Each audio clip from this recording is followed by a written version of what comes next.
আজকে নিমন্ত্রণ ছিল আমাদের পাশের ফ্ল্যাটের দিদার ঘরে। দিদা এত সুন্দর করে টেবিলটাকে সাজিয়েছে দুপুরবেলা, কি বলবো আর। এদিকে অন্য একজন দিদা আর দাদু গল্প করছিল, আর এই দিদা দেখো কি সুন্দর করে টেবিলটাকে এখনও সাজিয়ে যাচ্ছে। দিদা তো কারোর হেল্প না নিয়ে একা একা করে গেছে, আর বাবা তো ঢুকেই অবাক হয়ে গেছে কি করেছে দিদা আমাদের জন্য নিজে হাতে।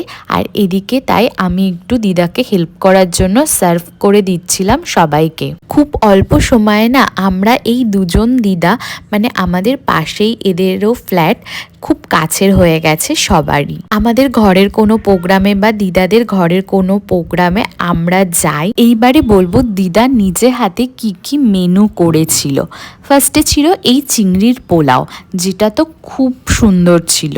তারপরে ছিল চিকেন তন্দুরি, আর ছিল ইলিশ মাছ।